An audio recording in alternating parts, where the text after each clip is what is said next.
Hi అండి, అందరూ ఎలా ఉన్నారు? బాగున్నారా? మన ఛానల్కి 300+ సబ్స్క్రైబర్స్ వచ్చారండి. సబ్స్క్రైబ్ చేసుకున్న వాళ్ళకి అందరికీ థ్యాంక్స్ అండి. 300+ సబ్స్క్రైబర్స్ వచ్చినందుకు నేను ఒక కేక్ తయారు చేస్తున్నానండి. అది ఎలా తయారు చేసుకోవాలో ఇప్పుడు చూద్దాం. ముందుగా ఒక మిక్సీ జార్ తీసుకొని దాంట్లో 4 బ్రెడ్లు తీసుకొని అవి ముక్కలుగా చేసుకొని వేసుకోవాలి. దాంట్లో 5 స్పూన్లు పంచదార వేసుకొని, ఒక గ్లాసుడు పాలు వేసుకొని, తర్వాత 2 ఇలాచి, 2 గుడ్లు చితగొట్టుకొని వేసుకొని మిక్సీ పట్టుకోవాలి. మిక్సీ పట్టుకొని ఈ మిశ్రమాన్ని పక్కన పెట్టుకోవాలి. ఇప్పుడు పొయ్యి మీద పెనం పెట్టుకొని 1 కప్పుడు పంచదార వేసుకొని అది మీడియం ఫ్లేమ్లో ఒక 10 మినిట్స్ కలుపుకుంటూ ఉండాలి. చూడండి పాకం అనేది ఎలా రెడీ అయిందో.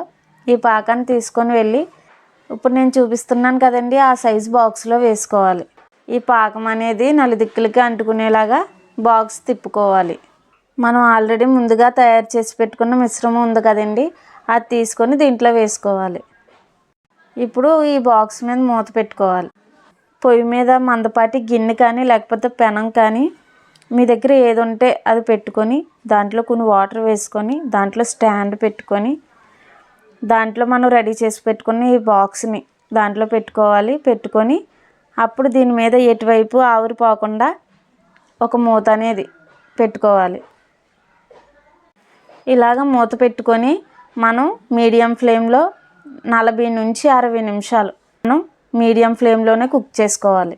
చూడండి 40 నిమిషాల తర్వాత దించుకొని ఎలా ఉందో చూద్దాం.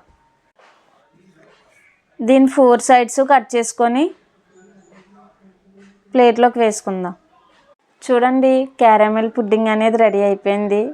ఇంత బాగా వస్తుందని నేను అనుకోలేదండి, చాలా బాగా వచ్చింది. ఇది కట్ చేసి టేస్ట్ ఎలా ఉందో చూద్దామండి. చాలా టేస్టీగా ఉందండి, చాలా స్మూత్గా కూడా ఉంది. మీరు కూడా ఇంట్లో ట్రై చేయండి. తక్కువ ఇంగ్రీడియంట్స్తో తయారు చేసుకోవచ్చు. వీడియో నచ్చితే లైక్ చేయండి, షేర్ చేయండి, మా ఛానల్ సబ్స్క్రైబ్ చేయండి. Thank you friends.